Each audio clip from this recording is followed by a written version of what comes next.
welcome. Hi, I'm Dorothy Cummings, and this is CDNY's Country Dance Lore Evening. Tonight's event is being led by Margaret Bary and Chip Prince, and they are going to talk to us about Purcell. Let me go through tonight's format, our general format. Right now, we've got our announcements, and the presentation will start in just a few minutes, by 7:40, perhaps a little before. We'll do Q&A at about 8:15 tonight. And after that, we'll do socializing.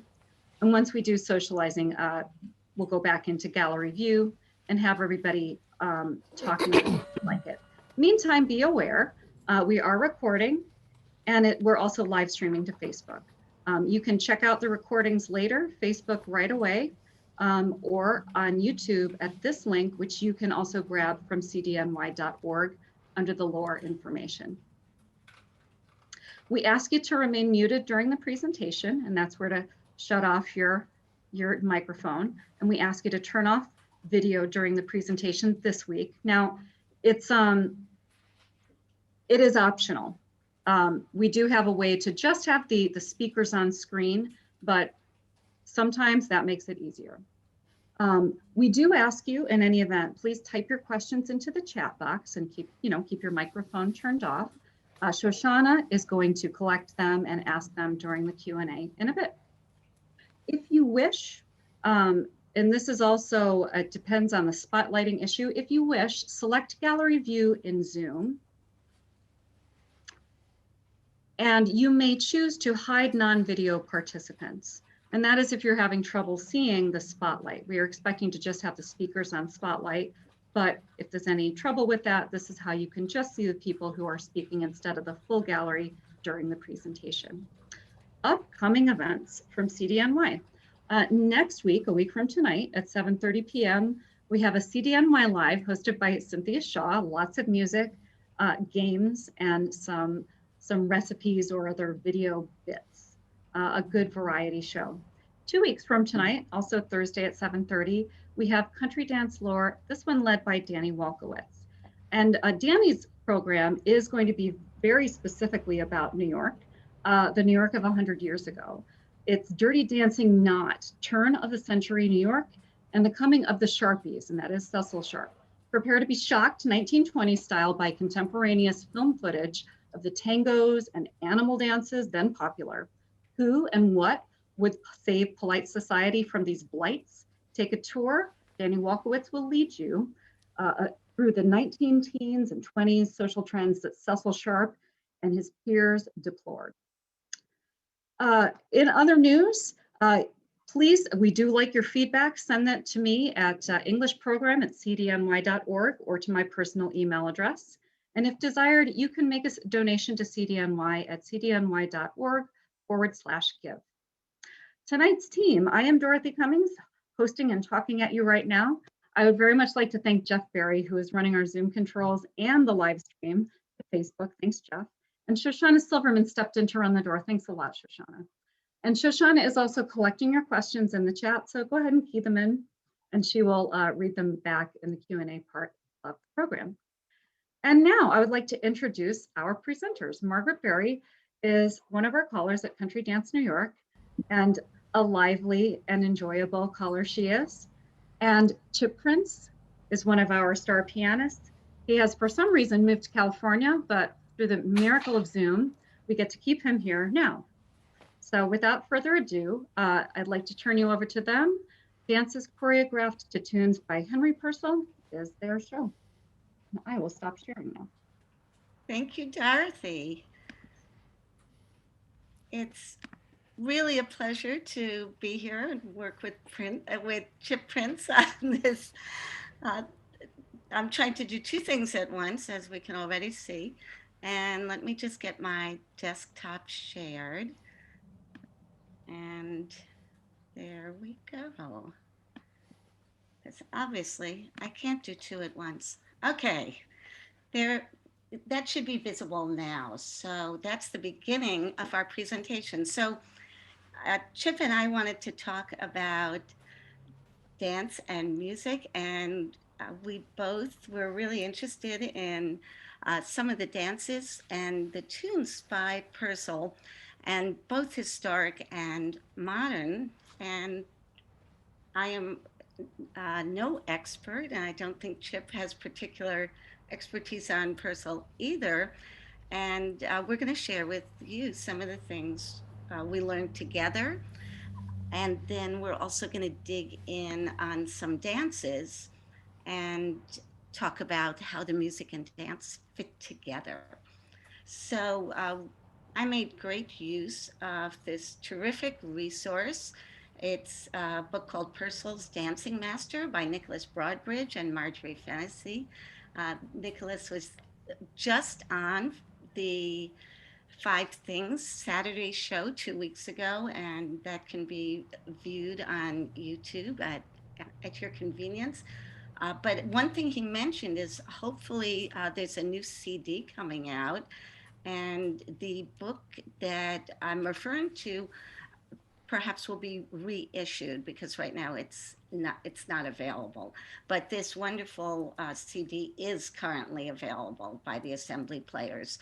So this was a collection of old and new dances choreographed to Purcell tunes. It was published in '97, and we will be referring to some of the dances that, and I'll be sharing some pages from this book during the presentation. So I want to properly credit them. We also referred to the Playford Ball book, the Keller and Scheimer book, and Playford Assembly, and then just research Purcell on, I found what I could on the internet as well. So here's an engraved portrait, and Henry Purcell was born in London, 1659, and it is significant that he had a musical family, not only his father, but his uncle. And his father was at Westminster Abbey as a master of choristers, and Henry Purcell entered at age 9 as a chorister. which I think is cool because I'd actually don't know the standard age that a young chorister would go in, but as we'll see, Henry showed a lot of talent very young, and it's a good thing he got as early a start as he did because, as we'll find out, his voice changed early, so he wasn't a boy soprano maybe as long as they would have liked him to be. Anyway. He also got to learn instruments, keyboard, strings, started composing at a very young age. And as Chip was just referring to, we learned that at age 14, his voice changed and they um, made him the assistant to the supervisor of royal instruments. So clearly he had musical talents and they wanted to keep him active. He uh, started composing for His Majesty. And the first he composed vocal music, odes and anthems. And so the piece that Margaret's just about to play, we're going to do a snippet of a motet, an anthem called "Hear My Prayer, O Lord," which is a piece that I remember singing in college. That was probably my earliest exposure to Purcell was music like that. It's quite glorious, and listen to the minor and major, and then minor and major again. It's quite remarkable.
and it goes on like that. Isn't that beautiful? It's eight voices. This group, Voces 8, and uh, Purcell had a really strong understanding of the differences in emotion between major and minor tonalities, and he uses them both like right next to each other in this piece.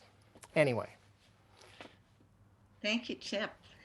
Uh, yeah, and I neglected to mention my first memory of Purcell is as a teenager playing recorder duets, which I found some of the music for online when I was searching around since I didn't have any books on hand, but those are really wonderful.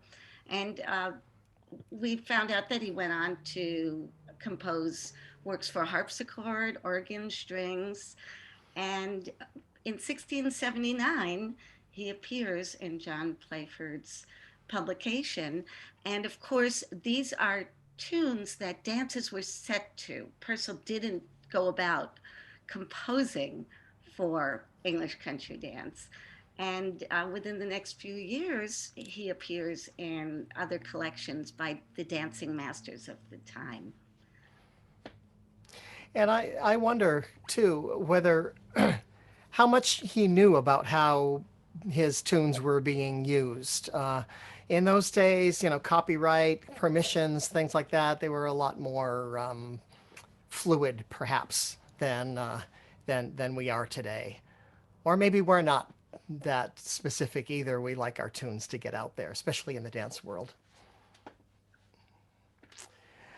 Um, yeah. So then Purcell's primary focus really became the theater.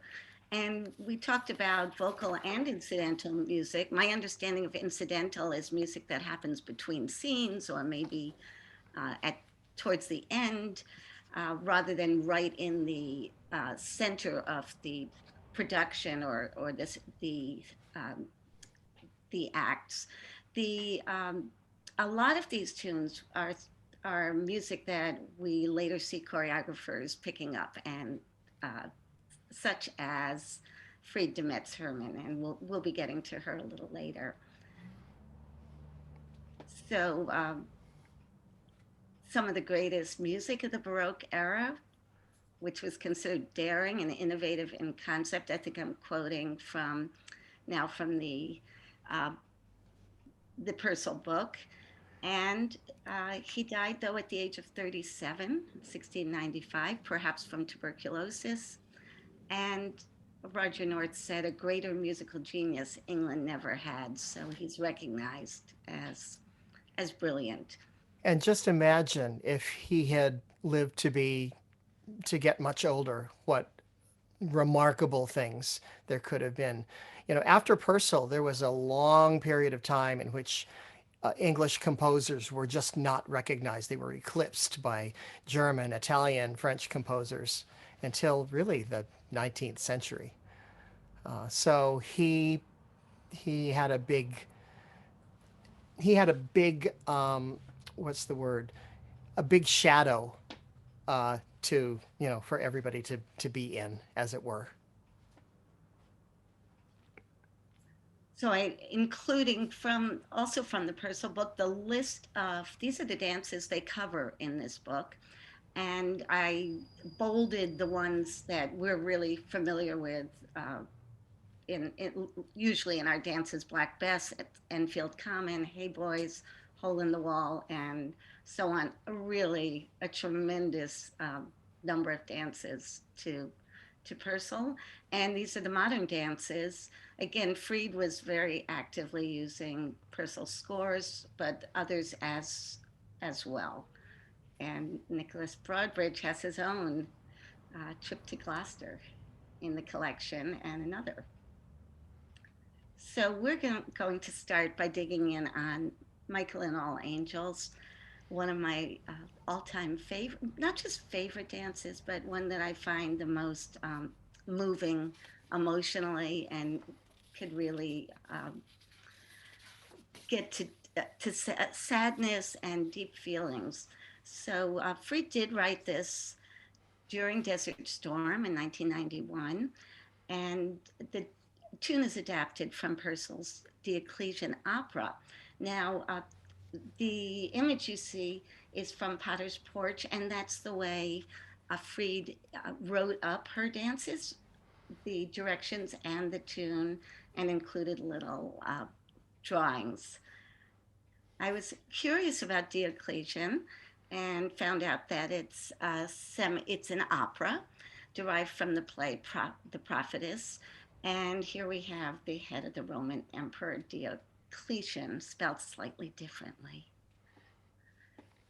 And the part of the uh, opera that Fried drew from is called The Mask. It was towards the end, and there was, I think, a lot of miming and dancing going on. And I'm going to play you a little bit of it so you could hear what the original score was that Fried worked, that Fried adapted the tune from.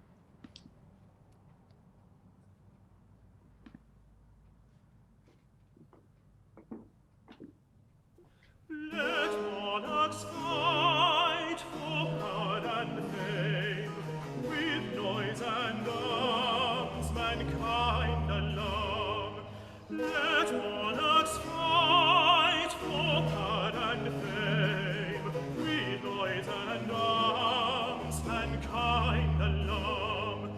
Let daily fears their quiet flight, and cares disturb their rest by night. Let monarchs fight for power and fame, with noise and arms mankind along. Great they shall ne'er, my soul enthrall. Give me content, and I have all. Great they shall ne'er, my soul enthrall. Give me content, and I have all. It's marvelous. Those nice little compact 2-bar phrases. If you're familiar with the dance, then of course you know that the melody as we do it is a little bit different because Fried made some adjustments to it, which we'll kind of break down a little bit. Should I go ahead and talk about some of that? Yes. On the screen now, though, is the score from the opera. It's only the first page of Let Monarchs Fight, so it does continue past there. And Fried's adaptation on the right. And we thought that it probably would be hard for you to see uh, here. So we're going to just do a close up on the first 4 bars of each. Right. So yeah, so the tune as written.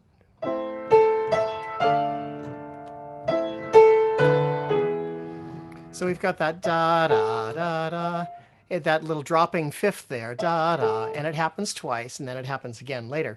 And the phrases are little 2-bar chunks. They start and they stop. They start and they stop. Fried did 2 really interesting things here at the beginning. She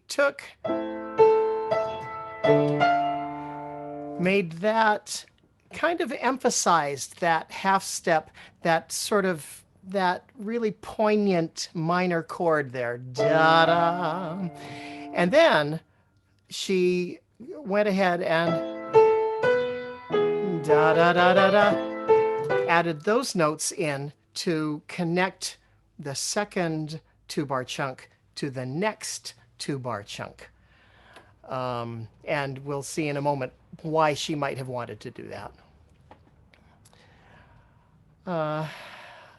So when I looked at the music for this dance, I was noting first that the way in the A, the whole arc of the melody just parallels the choreography.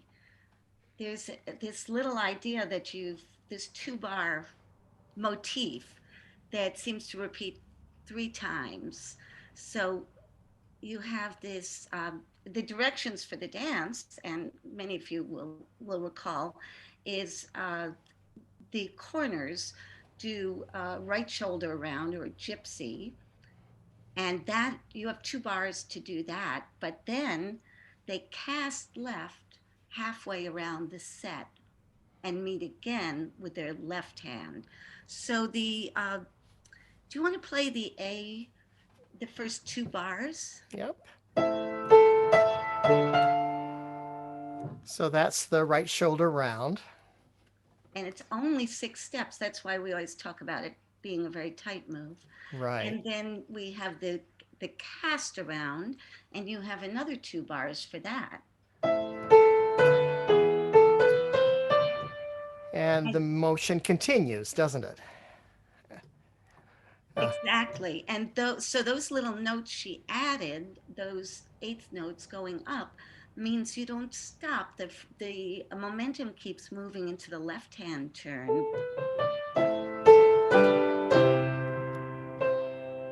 And there's this moment where we draw in close to our corner before we fall back.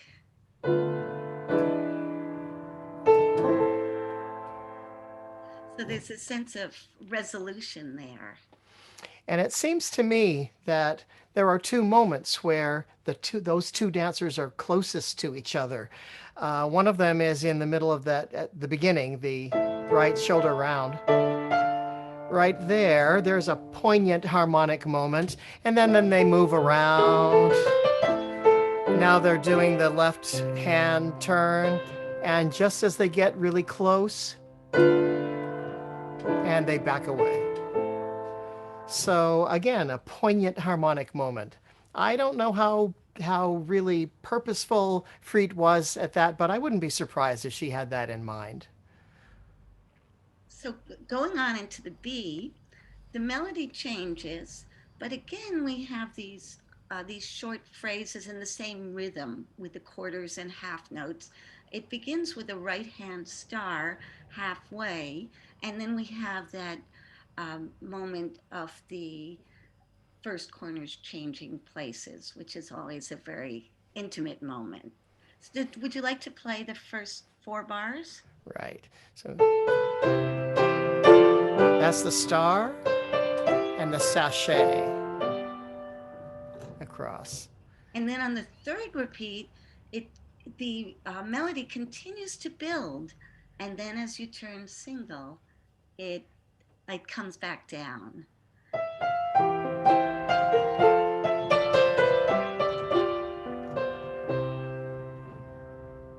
And we go right into the C with again the same rhythmic pattern and the melody rising as we have the single file circle.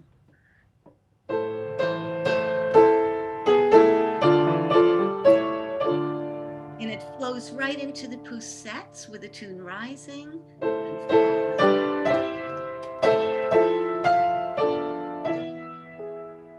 And the D is very short, just a final partner moment of balancing forward, back, and casting. The very last 2 bars are where that progression happens. At the beginning of the D section, everybody's right back where they started. And then at the last second, little progression there on this. And then we're on to more corner action with the next group of 4. So I was wondering about the title of the dance and who was the Archangel Michael, and learned that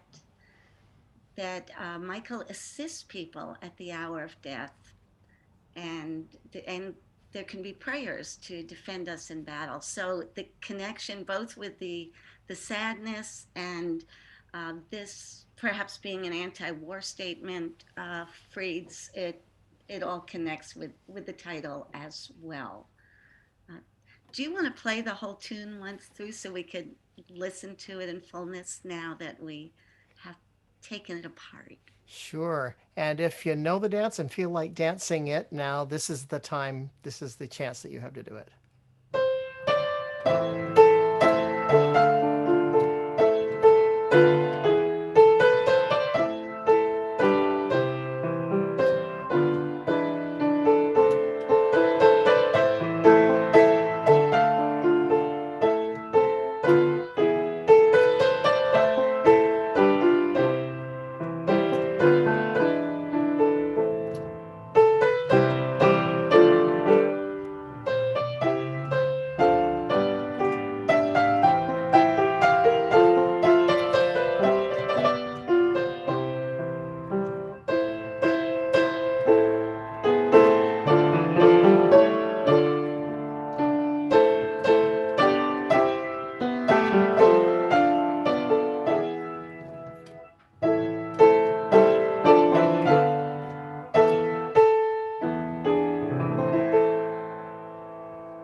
Thank you, Chip. It's really beautiful.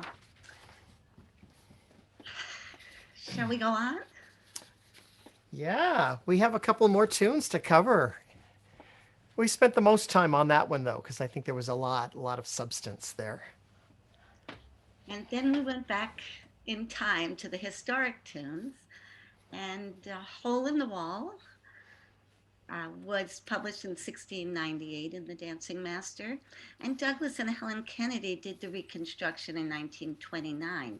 So this tune came from a tragedy, incidental music, and there was a question about how what a sweet tune could have fit into such a violent and melodramatic play, uh, a Yes. play that had a lot of the elements like Othello, Moor's Revenge, and uh, Yeah, I thought maybe it's incidental music between scenes, like a little palate cleanser, something to release the tension before we then dive back into the. I really don't know. I don't know don't know the play or anything, but it makes sense to me. and we also saw that perhaps the title came from the Pyramus and Thisbe scene. There's a really unknown what the hole in the wall referred to. So again, this is the page from the Purcell book, and then I'm going to zoom in on the music so we could see it a little better. And of course, it's in triple time, and it's a very sweet tune. There's this dotted rhythm that we see that kind of pulls and releases. And it happens throughout the whole thing. Every four bars pretty much have the same rhythm. This dotted dum ba da da da, and again and again, and finally it comes to a rest. Every phrase is like that in some way. Um, Yeah, and the dance itself is also deceptively simple, as uh, as Keller and Scheimer say in the Playford Ball. Great skill is needed to sustain the long phrases and the spirit of elegant simplicity. So although they're very familiar and simple figures, it's a dance that I think experienced dancers find really satisfying to do again and again. So the dance begins with that beautiful cast, and as the dancers cast, meet, and lead up, you have the tune starting high and going down.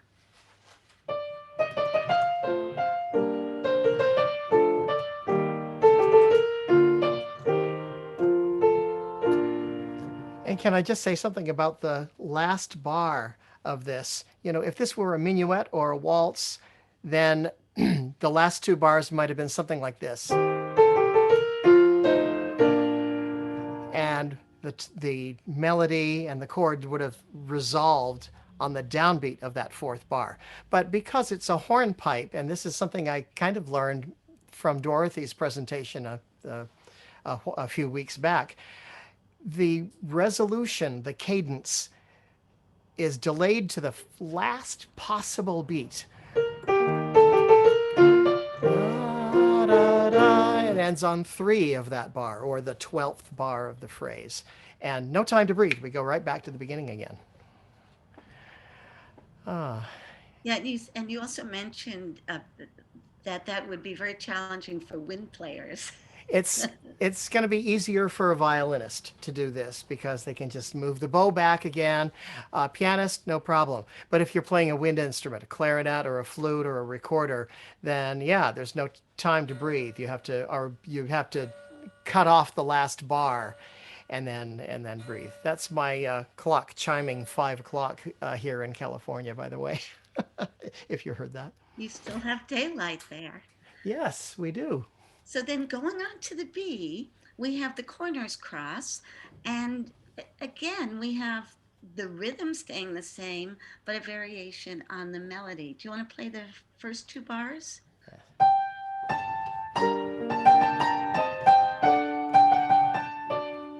So that's the signature 6 count cross for the hole in the wall. And you have time to uh, come in close with your corner before falling back. Because a corner cross, can be done in 3 counts, sometimes as few as two, 3 or 4 counts, but there's 6 whole, so you got to do something with it, right? Otherwise, it'd be just a boring, slow cross, or you get there too soon. And you arrive on that last beat. Yeah, I think that's what's so pleasurable about this dance, that drawn out moment. And this is a question for people listening. I'm curious if the Kennedys came up with that hole in the wall interpretation, that move that we refer to as the hole in the wall cross, or whether this had already been reconstructed earlier, or whether there's reference to it before then. So if anyone knows, you could tell us later or put it in the chat for later. I would love to know. In a lot of modern dances, we refer to that hole in the wall cross. It was put, people have put that into their modern dances. But was it ever done before the Kennedys, put it here, or did they come up with it? Good question. So you just did the 2 crosses, and the second one, there's a slowing of the rhythm right at the end of it. Right. Yeah. After all of the da ba da ba da da da, and then this is the hornpipe cadence thing, and the end of the phrase. There's the final circling, and there's a little building of the melody. Yeah, it goes up and up.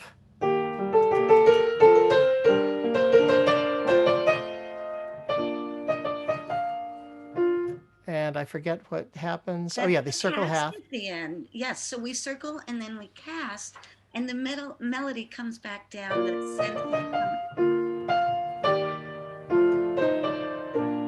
So we sense we're coming home. We know we're there. And what makes the tune sound so sweet? What about this melody? Oh, well, first of all, it's in a major key. We had a whole lot of minor key as we were talking about Michael and All Angels. But I just love the ends of these phrases. There's this wonderful, I just adore this.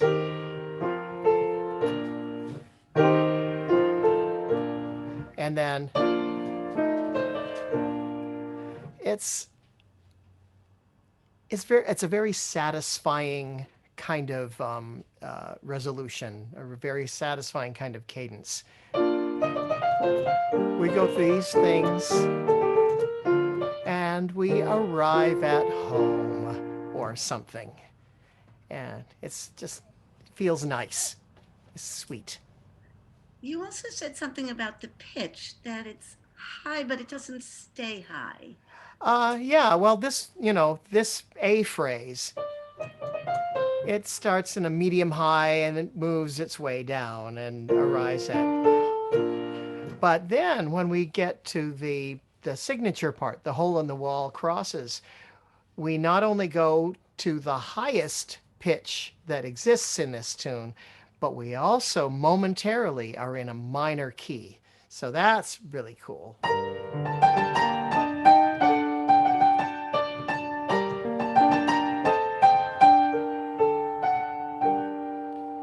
So we have this moment of, I don't know, you can make up your own emotion that you want for the moment. But then we go back to the major key again. Isn't that interesting though? Because we talked about those fraught moments in Michael and All Angels when the corners were closest. And again, here is where the corners are coming very close physically and intimately connected for a moment. So it matches the music there. Do you want to play the whole tune through one more time so we can enjoy Sure. it? And anyone who wants to dance can stand up and dance.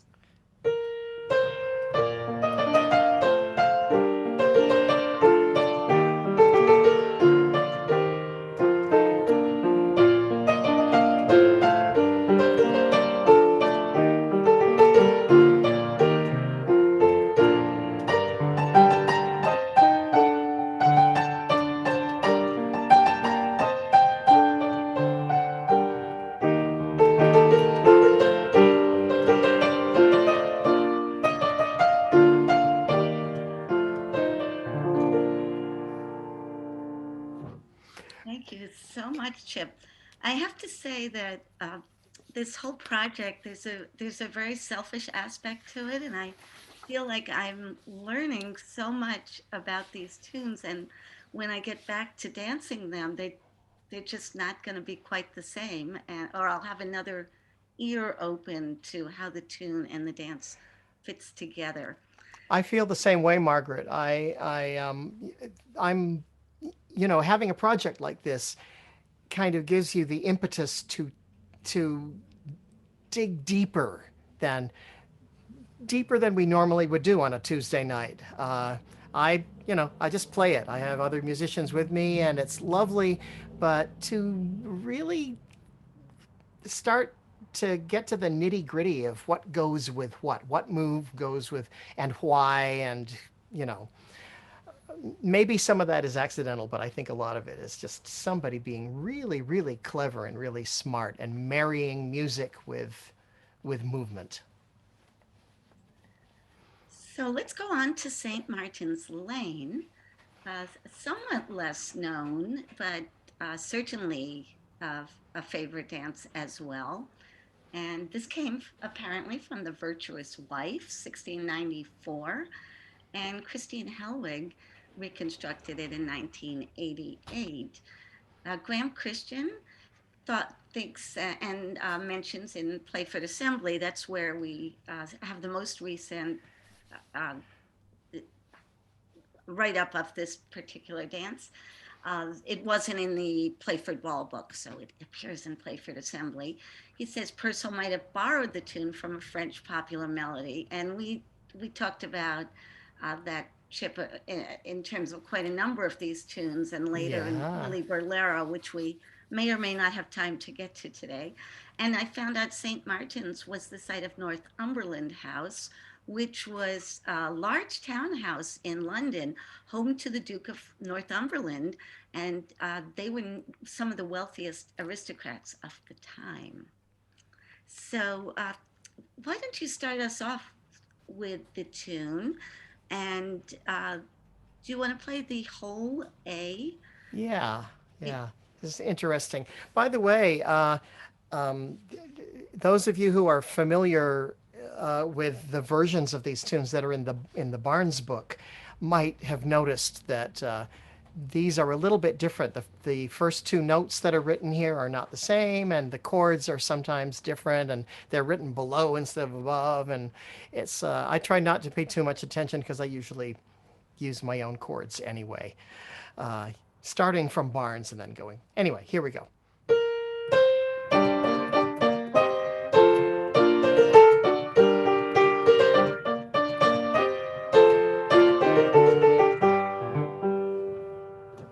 Thank you. So it's a triple minor, and I'll just remind you about the dance. It begins on the first long diagonal with the top dancer casting to middle place, doing a two-hand turn with their diagonal, and dancing back to top place. And then their partner does the same. Uh, what I find fun about this opening is the quick cast. You only have 4 steps, the long two-hand turn, and then the quick cast back up. And, So and the music gives a good clue to the phrasing of this. The cast is over, and now across the phrase, right? We do the two-hand turn, and those two half notes signal the end of that, and then cast back up. Pretty cool. yeah, the music really cues you in, because if you were just counting, you'd say, why 4, why 8? But it's this 4-8-4 pattern, and it's exactly in the music. It's telling you that. So in the did you want to say something about the half notes? Just you mentioned it, but how Oh, it really ends the move each time. yeah. So, this is in duple time. So two half notes to the bar. And those, they kind of, whether it was intended that, well, I'm sure that when Purcell wrote the tune, he didn't have this in mind because he wasn't writing it for the dance. But it's very serendipitous that each move ends with those two half notes. And they tell you it's time to move on. Those, Yes. yeah. And what about the repetition? We didn't see that in other tunes. This 4 quarter notes on the same pitch. Yeah, you'd think that'd be the easiest thing in the world to do, right? Play 4 notes in a row. But that's boring if you play them exactly the same. So maybe you want to do a little crescendo through them leading to the next thing.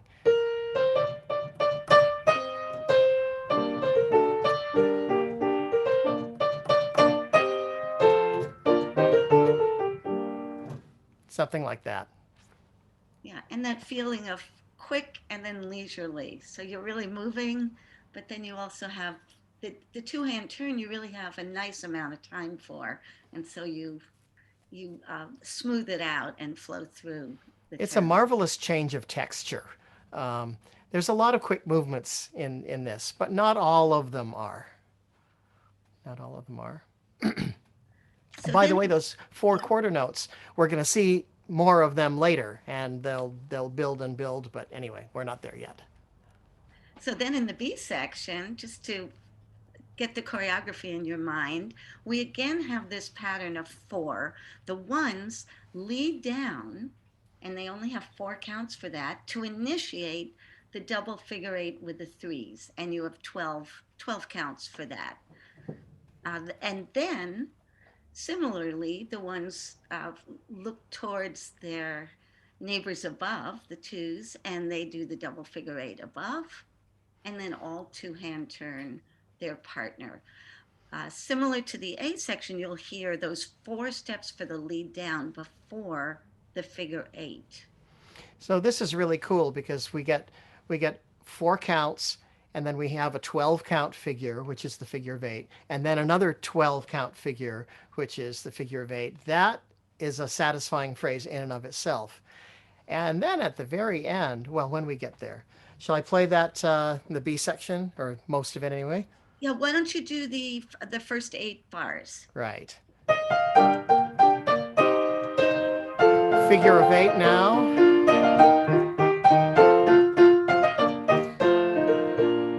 And then there's a moment here before the other figure 8 where the ones can connect with their partner. There's the invite them, so to speak, into the figure 8 above. And then the figure 8 above. And here's the build.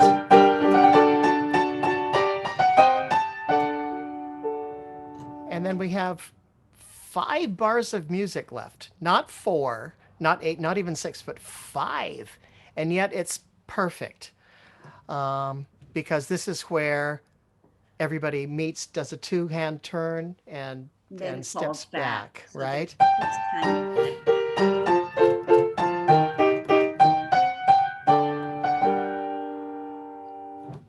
It's great. It's and I love beautifully. the way you said that this is so clearly an ending. The melody, the chords say it's the end. Yeah, it doesn't feel awkward like a fifth bar might. The chords, you could almost think of it as 3 plus 2 if you want, because we've got these octave jumps, right? And now the cadence. Anyway, when it's over, you know it's over, and we're going to move on to the next round. Yeah, there's just this tune feels so majestic and driving to me. It's fun too because it's a minor key, but it's sprightly, so it doesn't have to be sad. It's got some life to it, right? So why don't we take a minute to hear the whole tune through? And if you remember, the beginning is the cast two-hand turn, and then the second section, the B, is the lead down in the figure eights.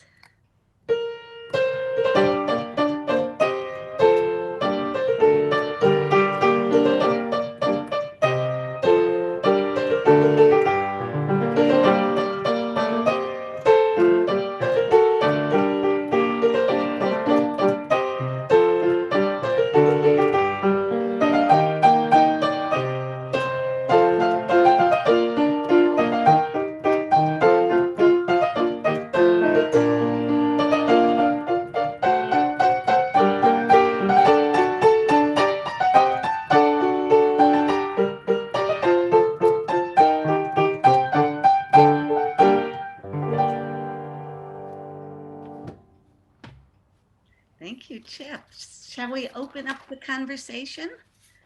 That sounds lovely. And you may wish to stop screen sharing. Oh, well done. I usually forget and someone has to remind me.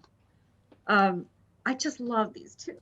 And I love getting into the nitty gritty of unresolved chords and how that affects emotion and how that makes the dance feel, how that affects the sense of intimacy or formality or whatever with your partner. I mean, to me, that's what it's all about, and why there's so much interest to this type of the music that we dance to. So thank you, Chip and Margaret. I'm really excited because this is about tunes, and getting into the nitty gritty. Okay, I have questions. I know that Shoshana has been collecting questions, so I'm going to start firing away. Oh boy. Oh boy. Well, and there will be remarks in there as well as questions thrown in. And could we encourage people to turn their video on if they want to? Yes, please. Yeah, please feel free to turn your video on. Out there. Unless you are just feeling shy and don't wish to be on live stream, feel free. That was just so that it might be easier to see only the speakers during the presentation itself. Okay, I'll do remarks as well as questions. In that listing of dances, tunes that had dances in the 17th and 18th century, one was called La Liboulère. Does that not just sound like somebody misspelled Lily Bolero? Is that really a different tune? It is, and I'm not familiar with it, but I noted that as well, and I checked it, and it is in the book. So whoever was wondering about that, we can get a copy of that Purcell book and find out what the dance is. So one question that I had, and you may or may not have run across this in your life research of Purcell, but you said that he was the composer to the monarch, composer to His Majesty. Which monarchs or monarch was he working for? Who was the boss? I think we're going to have to ask our Tom. That's okay. I mean, I can just look at the years, I suppose. One of our actual historians. I should know this. I've been delving a lot into some ancestry history, and sometimes I know who the king was at any given time, but late 17th century. It might be in my notes. I will double check if it's in here, but otherwise we'll see if Tom comes up with it. Right, okay. I'm going to, I have many more questions and comments, but I'm going to throw it to Shoshana, who has been collecting items from the chat box. Shoshana, are you ready to pose a few of the collected questions? Most of the things coming in the chat have been comments more than questions. Okay. But we're cool with that. We'll take what questions we have as they come if people want to keep posting your questions. All right, then I will blather on for a bit. Wait. So- I'm going to interrupt you, Dorothy. You I'm may. going to interrupt with the question we did get from Andrea and Leonard. To what degree might Fried have been drawing on knowledge of common musical flourishes of the day to decide how to write the music out? Oh, that's a really good question. Because I didn't mention this when the singer, when we heard that little clip of the singer singing the aria, he started with the melody as written, but then when phrases would repeat, as they did, he started adding little notes in between, which was, of course, what you did in those days. Soloists were not expected to sing just the plain unadorned melody. They're expected to add trills and connecting notes and that sort of thing. So, if people object to Fried having messed with the tune, it's not without precedent. People in Purcell's own time not only did that, they were expected to do that. So why not take advantage of that trend, that tendency, that practice, and use it to put your own signature on the tune as a dance tune, to really show what the dance was doing. Does that answer your question? Maybe. They say thanks. More or less. I was thinking about how people were saying that maybe Fried had written those particular melismatic notes in order to service the dance, but she may have started with the music, writing in what she thought of as typical flourishes of the day, and then wrote the dance to go with that. Oh, I could see that. I don't know anything about her process, so perhaps she did that too. Yeah, me neither. I hoped that one of you or somebody else online might have. That's a really scholarly question, and Andrea, I'm glad you asked it, even though I can't answer it. It's a good one for the records. I'm glad it was asked myself. Dorothy, just a quick aside.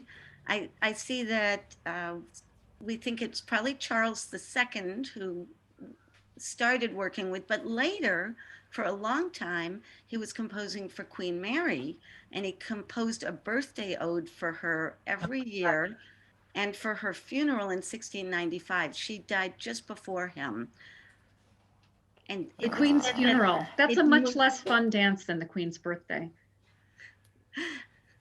Exactly, but the funeral, what he composed for a funeral, it moved the congregation to tears. So when he began composing for monarchs, it was Charles I, when Purcell was quite young. Well, Charles the second, right?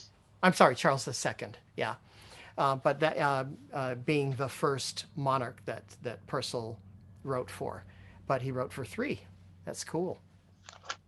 Or I don't know, maybe it wasn't so cool, but it's interesting. Well, it certainly was his livelihood, it seems. Okay, and then another question that I had, and this is an opinion one for Chip. Okay, so Hole in the Wall. You were talking about the phrasing at the beginning, that it's the same rhythm in the A section, yum, da da da da da da da, yum, da da da, etc. And that happens 3 times, and then it resolves into a different rhythm. Would you call that a call response? Is there a musical name for that? It is effective, but oftentimes you'll get a call and a response, but this is like really iterating. I want to say this thing 3 times, and then, okay, you can answer. Well, I think call and response is on a slightly more macro level, and this is more micro, 1 bar at a time. But you could think of it more, at least in, modern Western ways of looking at the music. It's a repeating rhythmic motif, and then the response, what you might want to call the response, is really just a way of finishing the phrase and saying, now we're done, right? This thing, the second thing, the third thing, and now we're done, and we're gonna do it again, So Margaret and I, by the way, noticed, or actually Margaret noticed and mentioned it to me, the final 4 bars of the tune have, we have a lot of notes in each bar. That final 4 bars, we have an extra note. Da da da da da da da da. It's like one note more. Da da da da, and we're building up. And now we're really done. It's just I think I like to think of it as just good writing, using all of the good tricks that composers use to make things listenable and satisfying, if that makes sense. Purcell seems to have learned those skills really young, which is good because 36 or 37 Yeah, he didn't have to, long to employ them. did not have long. He and Mozart and Schubert and anyway. So actually, because I'm all about, I love the musical stuff that's going on. I want to bother you with another question. You remarked on minuets always resolving at the end at a certain point in the phrase. Now, what can you tell me more about the endings of minuets? Were you saying that they always just resolve? Were you saying that it's always major? What were some things that can be relied upon on minuets versus Well, I don't know if it's completely 100% accurate That's to say okay. that Your that always observations. happens with minuets, but in terms of phrase endings, I think maybe because minuets and waltzes have such a strong 1 and such a relatively light 2 and 3 in each bar, it makes sense that the resolution of a phrase, the end of a phrase, would happen on a downbeat. And then everybody breathes and regroups and goes on to the next thing. So that's kind of what I think of.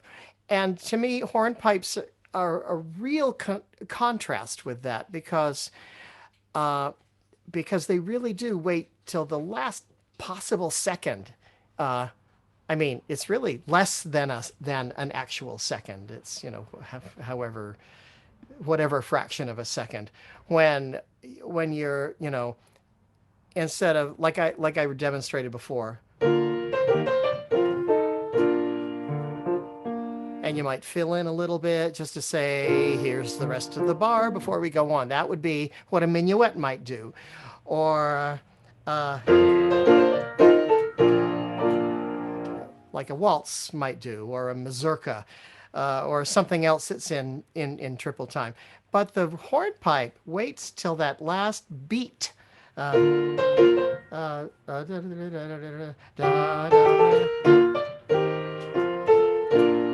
And then we go on.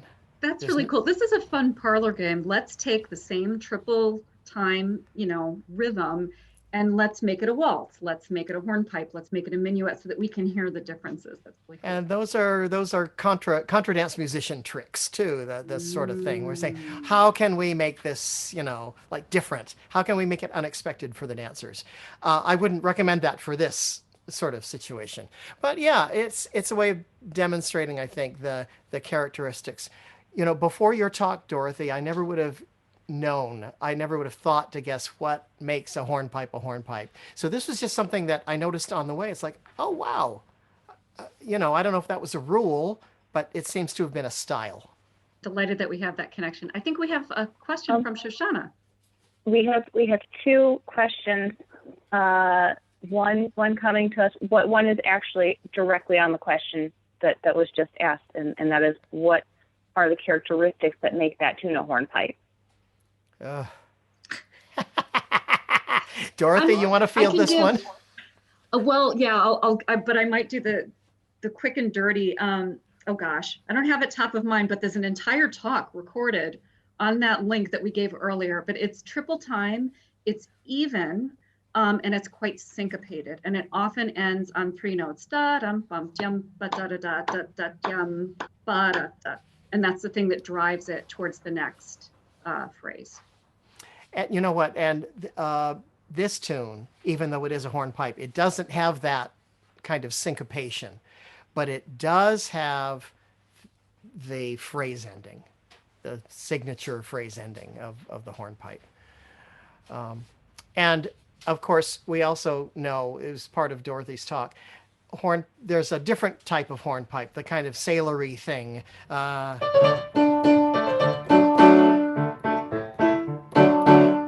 That's a different thing. That's a duple time thing, and it happened later, and it got associated with nautical things, and not at all the same kind of piece, but the word hornpipe got applied to it for goodness knows what reason. Cool. So that's the short answer. And Shoshana, you said there was one more. There was. This one comes to us from viewers on Facebook. So apologies, there's likely a bit of a delay on this. But Jimmy on Facebook asked, is there any reason you played a different rising 8-note introduction as opposed to the written repeated note? Is that improvisation in the style? That's easy. I played the notes that are in the Barnes book. And the notes that are in the Purcell book just happen to be written ba ba ba, da da da da da da da da. But no one, I don't think anybody, well, nobody that plays out of the Barnes book plays it that way. Barnes book is, so of course, when we give our 2 notes, it would be da da da da da da da da. And the B section does the same thing. It's written, it's written to start da da da da da da da da, but the Barnes book has da da da da da da da. So it wasn't my choice, it was the Barnes choice, and I thought that's easier to play. We now have a question from Paul. Chip, are there improv techniques appropriate to ECD that work better with Purcell tunes than others? And if so, what? I don't know if I could identify the actual technique, except to say that if you have a sensibility for Baroque music and know what Baroque chord progressions are like and how they fit with tunes, then if you're the kind of person who can be led by your ear to that sort of thing, having Handel's water music or having other Baroque pieces in your ear, and you say, you want to imitate that style, I would say, unless you really want to go someplace else stylistically, avoid syncopations. You don't want to go to ragtime, or maybe you do, but make sure you really want to do that.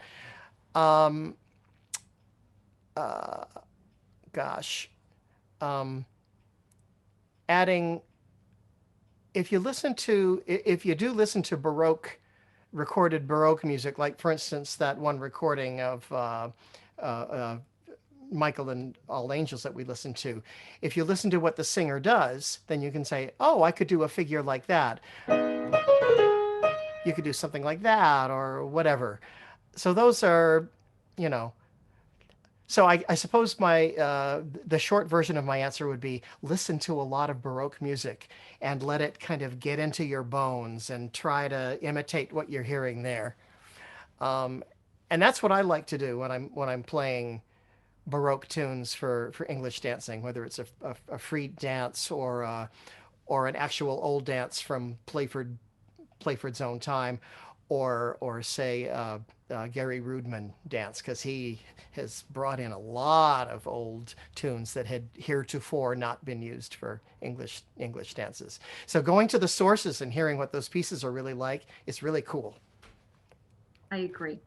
All right. Yay! I want to thank Margaret Bary and Chip Prince. Yay! And I'm afraid I didn't let Margaret talk very much during this period. All the questions were musical and I just jumped right in. Sorry. That's just fine, but I want to note that Orly offered in the chat to teach some minuet steps when we get back to dancing. So I think we should take her up on that. Ooh. I want to be in on that workshop. I'll have to do it via Zoom, I guess.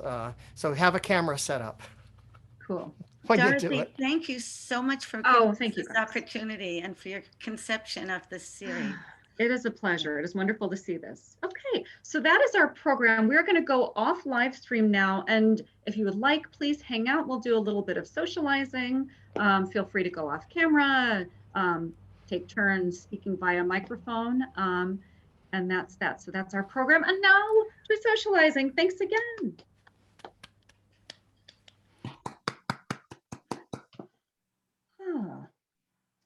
All right, who's here? I'm finally opening up to gallery view. Lots of people with their cameras off. Lots of people. That's because we're shy. Ha! Sure.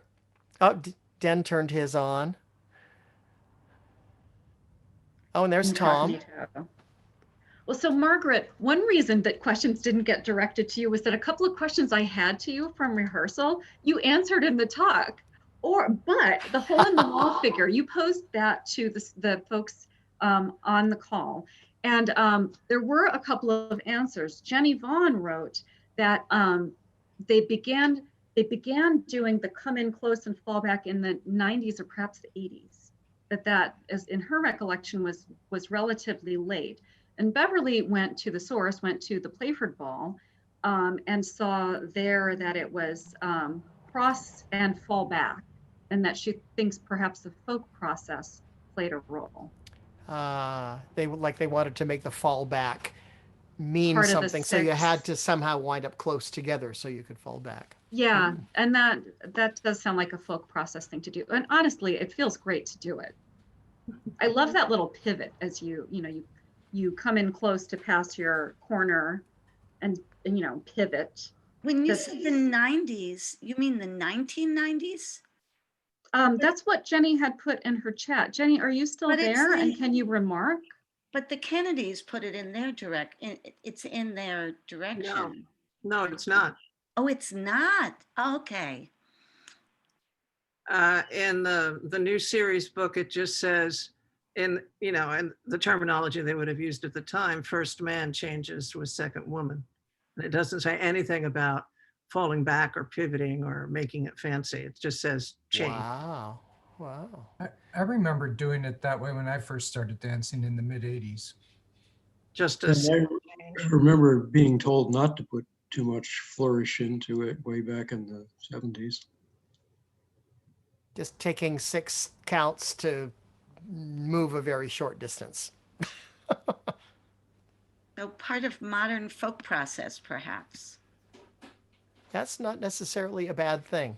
Well, sometimes it is, but Hmm, we like depends. that move so much. I mean, it became a popular move and has been put into other dances. So Well, one That's- thing that's interesting is the degree of respect or disrespect that the folk process has had in English country dance memory. I think my impression is that early on there was disregard for the folk process. Like Cecil Sharp came, he taught it this way, you are to do it this way. I mean, I didn't meet her, but I can't picture May Gadd smiling happily upon a lot of folk process, right? But I don't know. I didn't know her. Someone who did know her, what do you think of that suggestion? Right. Someone just remarked that the international dancers added a lot of the flourishes, and I think the Renaissance dancers as well. So I think the English country dance May Gadd style is a little more controlled. I started dancing in the 1970s, and May Gadd was very much around then, although she was quite an elderly woman by that time. And I don't think she appreciated any variations at all. I don't think she appreciated any originality. This was the way you did it. And she taught it, and that's the way you did it. Well, that seems to be, I mean, I was nowhere near around in those days, but all the stories that I've been hearing, over these Zoom meetings and Darlene Hamilton's 5 Things evenings, people who were around then talk about what it was like to dance under the tutelage and the watchful eye of May Gadd, and yeah, you had to do it right. And you Right. didn't get out of the beginner's class until you did, right? It was a tradition that you were preserving. Right. it was parallel to the Scottish dancers that way, I And guess. she was very specifically a, Cecil Sharp student, and if you've been reading it, Alison Thompson's stuff about that Abbey Girl stuff in the 20s and 30s in England and earlier. It's a real training process, and you memorize the dances. You didn't go out and have them called. But then the repertoire exploded and everything changed. It's true.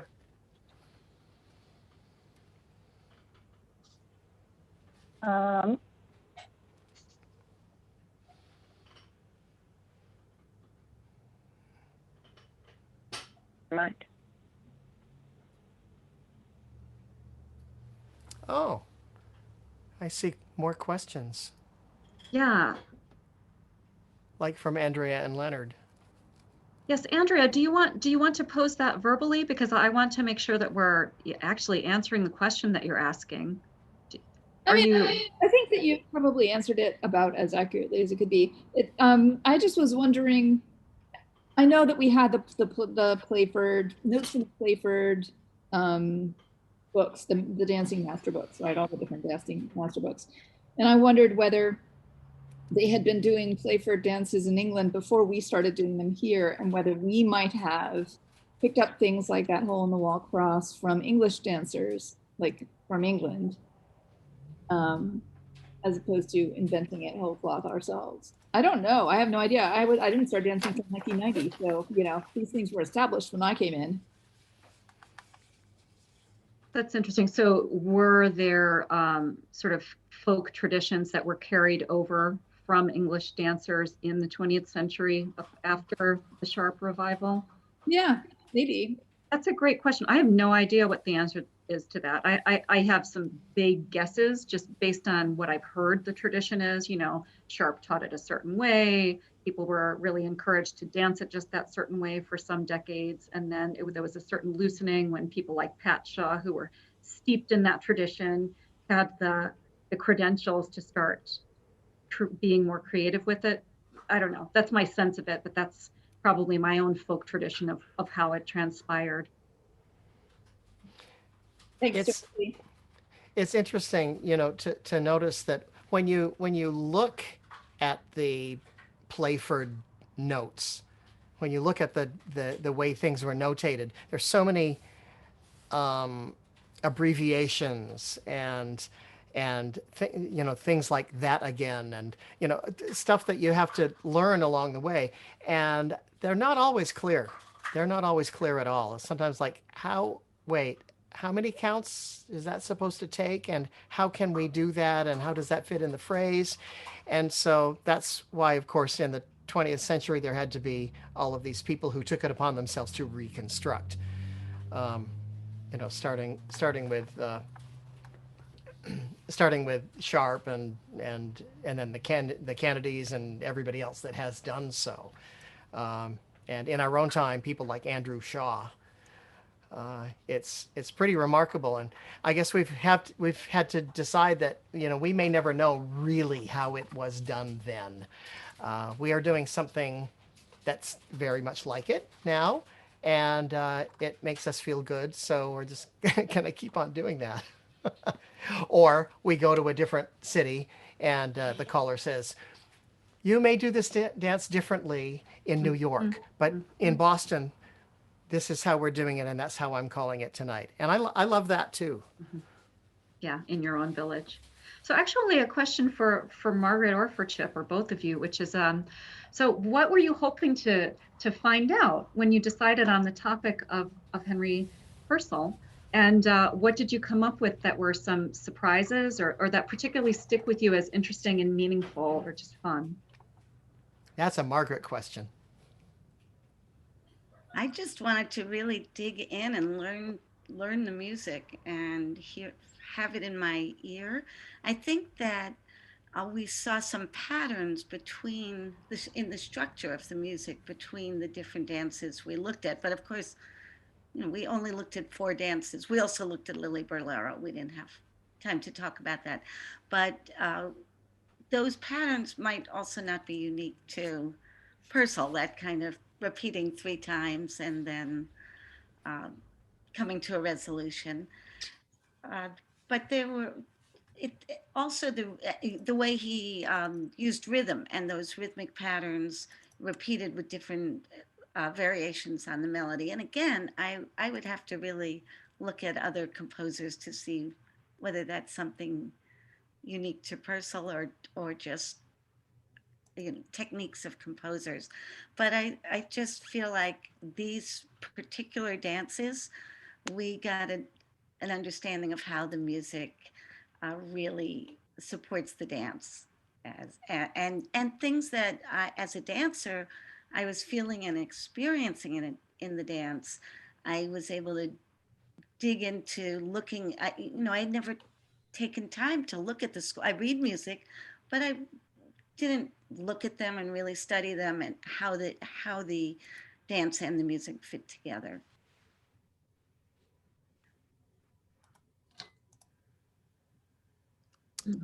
I was interested too in what Chip said about the Baroque music stylings, and it all seemed to me that dances of that period are sort of ornate and a little more complex, which seems to me to fit the Baroque style.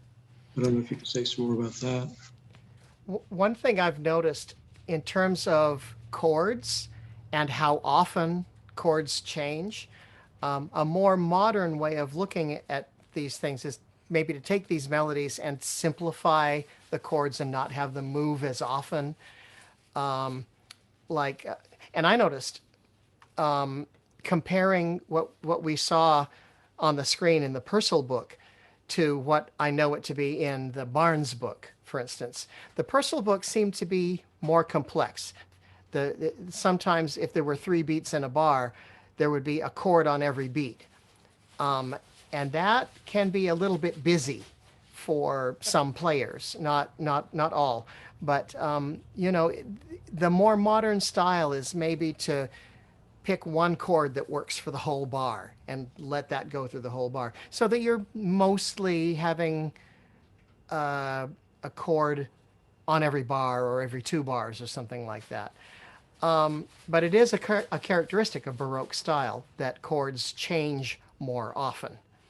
And that's one of the things that I find I do, particularly if I know the piece. Like if I'm playing something that's based on a movement from Handel's Water Music, the Barnes chords may not match what is in my ear from having learned to multiple recordings of orchestras playing that.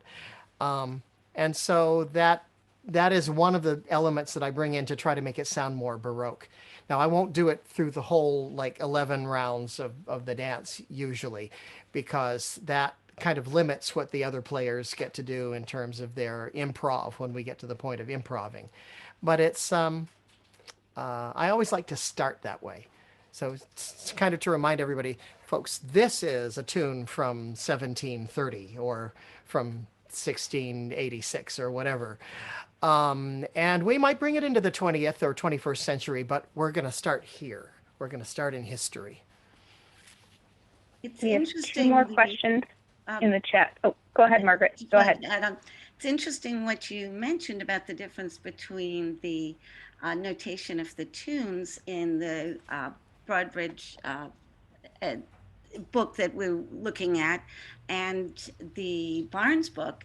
And again, similar to where we were talking about dance reconstruction in England and here, and how there might be some differences and influence each other back and forth. We just had this talk from Nicholas Broadbridge, and what he spoke about is the way he always plays, and he's the one who did the chording on all of these, is that rhythm is key to the way they play the tunes in England and the way he continued. He said that he plays on all the assembly CDs, that he plays really the way it's done traditionally in England. And so that level of chord and never dropping out with the rhythm, while, as we know from Bare, and I was thinking a lot about that, and the Bare Necessities, how they created a whole new sound for the States, and so in obviously the Barnes books are much more in keeping with the way the Bears did their courting, and as you mentioned, sparer and more fluid lines, and less about the rhythm. Right. In a way, and I hope I don't offend anybody by saying this. In a way, the bare necessities approach to chording these tunes and also to their improvisation has more of a jazz sensibility to it. Or certainly more modern. Not always, but often. And it's interesting to let go sometimes of my Baroque prejudices and to say, okay, what did Kate, you know, what did Kate have in mind, and what did, of course, if I listened to more Bare Necessities recordings, I would say, that's why that chord is that way in the book. But Chula, I was going to say that the assembly players CDs, when I first heard them, I had been used to Bare Necessities and loved Bare Necessities. So when I heard Nicholas's band, I didn't enjoy it as much. And I actually find the driving rhythm bothersome. I mean, I prefer the more fluid music. And I don't know if it's because Bare Necessities was the first CDs I brought home. So we have two more questions in the chat that I want to make sure we have time for. One is from Paul. Given the time limitations, what did you two leave on the cutting room floor, and why did you want to include those particular dances? Take it away, Margaret. Well, that's a good question. I mean, Michael was first, Michael and All Angels. Just as I said, it's a favorite dance and very moving, and I just wanted to explore it and really look at the choreography with the music. And then we wanted to, I wanted to focus on dances that we do a lot and really have in our bones. So I looked through the book, and then also dances that we had something, felt like we had something to talk about when I look. So I sat there at my little electric keyboard and played through, and and then I suggested, Chip actually was more adventurous. He had a number of suggested tunes that he just liked. He went through the book and picked out tunes he enjoyed, but they weren't dances we know well. And so I pushed it in the direction of dances that we could, as we were listening and talking about them, that we could feel, because we have them in our bones. I kind of wanted to cast a wide net because I knew that Margaret would make good choices from that, and would also have a better idea than I of what is done a lot. And of course, I don't think it occurred to me that that we would want to really focus on dances that we know, or that most of us know. Very familiar ones. I think that was a good choice, because everybody could play along and say, oh yeah, I know how this feels when I do this move, and now I have a different ear for the music in that spot. That's very cool. And yeah, Lily Burlero was our if we have time one, but I kind of suspected that we wouldn't make it all the way to there, because there's a lot to cover. We could have taken 2 dances and filled a whole hour or more, because there's so much to say. And probably the most interesting thing, Christine, about Lily Burlero is that it's doubtful whether it could be attributed to Purcell, and there were many political ballads set to the tune, and it was a slogan of resistance. So that also connects to Tom's history and the Papists.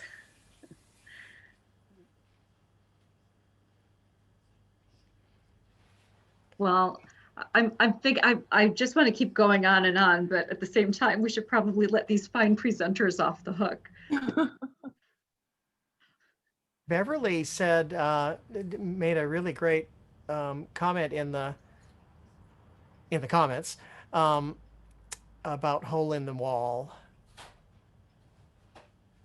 And oh yeah, so perhaps it was the influence of the international folk dancers that added the flourish.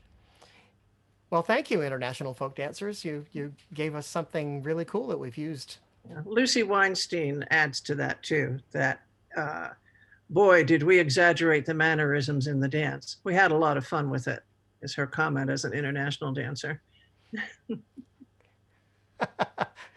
No, don't let them off. Oh, thanks, Lucy. I'm finally reading the chat.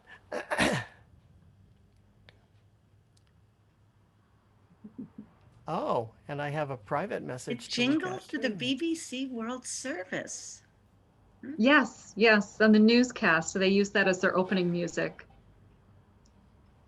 I had forgot about that. Yeah, that tune has gotten around. It's a great tune, even if Purcell can't really claim it. Oh. All right, it is about to be 9 o'clock, and so I am going to say this was a lovely evening, and we are going to round it out to a close. Thank you all very much for being